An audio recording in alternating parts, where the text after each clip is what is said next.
روحان بے چین سا ہوتا اس کے پاس نیچے قالین پر بیٹھ گیا۔ جان اب تک ناراض ہو؟ جائیں پلیز، کوئی آ جائے گا۔ فاطمہ نے اپنا رخ بدل کر وہاں سے اٹھنا چاہا، لیکن روحان اس کی گود میں سر رکھ کر جانے کے سارے راستے بند کر چکا تھا۔ آپ نیچے کیوں بیٹھے ہیں؟ اٹھیں یہاں سے۔ فاطمہ ایک دم گھبرا گئی۔ روحان نے اپنی آنکھیں موند لیں۔ اچھی بات نہیں ہے، شوہر نیچے نہیں بیٹھتے، اللہ نے مرد کا درجہ افضل رکھا ہے۔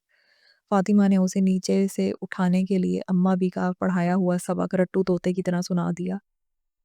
روحان نے مسکراتے ہوئے اس کی گود آزاد کر دی۔ جب تک معاف نہیں کرو گی میں آج یہیں نیچے بیٹھا رہوں گا۔ روحان ضدی لہجے میں بولا، مجھے نہیں کرنا آپ کو معاف۔ فاطمہ نے اپنا رخ پھیر لیا۔ جان اس نکاح کی کوئی اہمیت نہیں تھی، اس لیے کبھی قریب نہیں ہوا۔ میں تمہیں دھوکہ نہیں دینا چاہتا تھا، میں ڈرتا تھا کہ پریم کی طرح تمہیں بھی کچھ نہ ہو جائے، اسی لیے سچائی بتانے میں دیر کر دی، اور یہی میری غلطی تھی۔ تمہیں اندھیرے میں نہیں رکھنا چاہیے تھا، لیکن میں تمہیں کبھی بھول نہیں پایا۔ تم مجھے بہت اچھی لگتی تھی، لیکن میں نے کبھی تمہارا فائدہ نہیں اٹھایا۔ تمہیں جتنا بھولنے کی کوشش کرتا تھا، تم اتنی ہی میری سانسوں میں بستی چلی گئی۔ بہت چاہتا ہوں تمہیں، تم سے ہی میں نے محبت کرنا سیکھی ہے۔ تم ہو تو روحان ہے، تم نہیں تو میں بھی نہیں۔ فاطمہ نے اچانک اس کے لبوں پر اپنا ہاتھ رکھ دیا۔ روحان آج پہلی بار شدت جذبات سے اپنے پیار کا اظہار کرتا چلا گیا، اور فاطمہ کی آنکھوں سے ساون بہنے لگا۔ سارے گلے شکوے آنسوؤں کے ساتھ بہہ گئے۔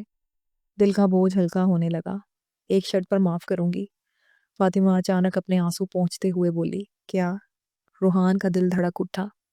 زندگی بھر صرف میرا بن کے رہنا پڑے گا۔ روحان کا بس نہیں چل رہا تھا کہ وہ خوشی سے ناچنے لگے۔ بس اتنا ہی؟ روحان نیچے سے اٹھ کر اس کے قریب بیٹھ گیا۔ ہاں، اور اب آپ جائیں یہاں سے۔ اس کی نظروں کا مفہوم سمجھ کر فاطمہ ایک دم گھبرا گئی۔ اچھا مہندی دکھاؤ مجھے۔ روحان نے اس کے دونوں ہاتھ اپنے ہاتھوں میں لے لیے۔ خوبصورت مہندی سے سجے ہاتھوں پر روحان بے تابی سے جسارت کر بیٹھا۔ شرمائی گھبرائی فاطمہ اپنے ہاتھ چھڑانے کی ناکام کوشش کرنے لگی۔ آئے رکو تو، میرا نام تو ڈھونڈنے دو۔ روحان غور سے اپنا نام ڈھونڈنے لگا۔ کافی کوشش کے بعد آخر اسے ایک کونے میں روحان کی دلہن لکھا مل گیا۔ روحان نے محبت سے مہندی کے اس حصے کو اپنی انگلی سے چھوا۔ فاطمہ سمٹ سی گئی۔ اس کا شرمایا گھبرایا حسن روحان کو پاگل سا کر رہا تھا۔ بہت خوبصورت لگ رہی ہو، یہ رنگ تمہارے لیے ہی بنا ہے۔ روحان نے اس کے ہاتھوں کو کھینچ کر اسے اپنی باہوں میں بھر لیا۔ چھوڑیں مجھے، شرمائی گھبرائی فاطمہ اس کی باہوں میں مچلنے لگی۔ ایسے کیسے چھوڑ دوں، بیوی ہو میری، اسے نہیں رہا جاتا دور۔ اس نے فاطمہ کے گرد گھیرا مزید تنگ کیا۔ آج نہیں کل، ابھی شادی نہیں ہوئی ہماری، فاطمہ نے اپنا آپ چھڑوانے کی ناکام کوشش کرتے ہوئے کہا۔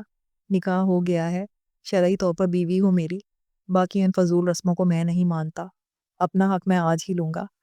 اتنا کہتے ہوئے وہ شدت سے فاطمہ کے لبوں پر جھک گیا، اور کتنی ہی دیر اس کے لبوں کا جام اپنے اندر منتقل کرتا رہا۔ آہستہ آہستہ وہ فاطمہ کے کو بستر پر لٹا چکا تھا، اور خود اس پر پوری طرح حاوی ہوتا بوسو کنار کرنے لگا۔ فاطمہ کے مہندی والے ہاتھ روحان کی باسکٹ میں الجھ کر رہ گئے، اور روحان نے دیوانہ وار اسے چومتے ہوئے اس کا دوپٹہ کھینچ کر بستر سے دور اچھال دیا۔ روحان اس کے کان کو چومتا ہوا اپنے ہاتھ فاطمہ کے جوڑے پر لگے موتیے کے گجرے پر لے گیا، اور دیوانہ وار کھینچتے گجرے کے پھول بستر پر بکھیر دیے۔ فاطمہ کے بال جوڑے سے آزاد کرتے وہ اس کی گھنی زلفوں میں کھوسا گیا۔ اس کے بدن اور بالوں سے اڑتی اپٹن مہندی اور پھولوں کی خوشبو نے اسے پاگل سا کر دیا تھا۔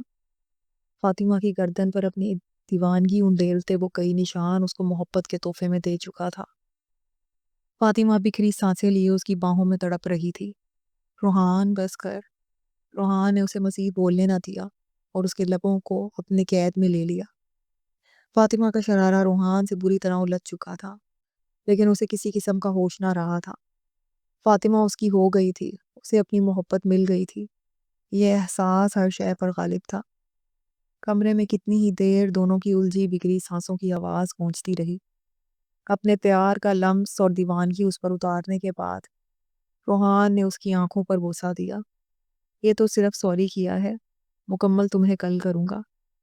روحان نرمی سے فاطمہ سے الگ ہو گیا۔ فاطمہ شرماتی ہوئی اٹھ بیٹھی اور اپنی شرٹ ٹھیک کرنے لگی۔ اس کی جھجک محسوس کرتے روحان نے اس کا دوپٹہ اٹھایا اور واپس دے دیا۔ فاطمہ نے فوراً چپٹ کر اچھی طرح خود پر پھیلا لیا۔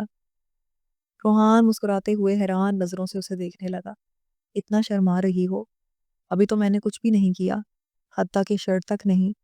روحان نے چھپ کر اس کے کان میں معنی خیز سرگوشی کی۔ فاطمہ شرم سے سرخ پڑ گئی۔ کل تو میں سب کچھ کروں گا، بغیر کسی پردے کے۔ ویسے سب کچھ کا پتہ ہے نا؟ اس نے خمار آلود لہجے میں کہتے ہوئے فاطمہ کے کان پہ ہلکا سا کاٹ لیا۔ گھبرائی سی فاطمہ کر کے رہ گئی اور روحان مزید بے قرار ہو گیا۔ کیا کہتی ہو؟ آج ہی نہ ہو جائے؟ اس نے بے باکی سے فاطمہ کو پھر سے باہوں میں بھر لیا۔ روحان نہیں، پلیز نہیں، وہ اس کی باہوں میں مچلنے لگی۔ روحان اس کی ہر ادا پر دیوانہ سا ہو رہا تھا۔ اچھا بابا نہیں کر رہا۔ اس نے فاطمہ کی حالت دیکھ کر بڑی مشکل سے خود پر قابو پاتے ہوئے اس کے کانوں میں سرگوشی کی۔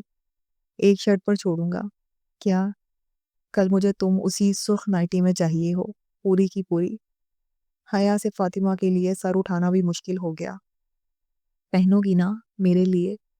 فاطمہ نے فوراً نفی میں سر ہلا دیا۔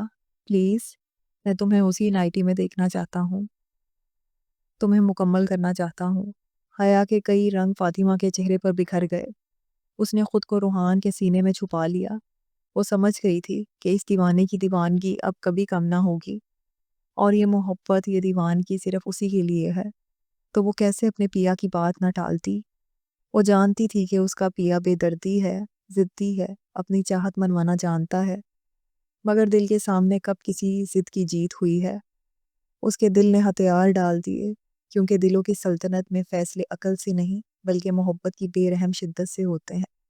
اور وہ کیسے انکار کرتی، جبکہ اس کی سانسوں کے ہر اتار چڑھاؤ میں، اس کے وجود کے ہر کونے میں صرف روحان کا نام گونجتا تھا۔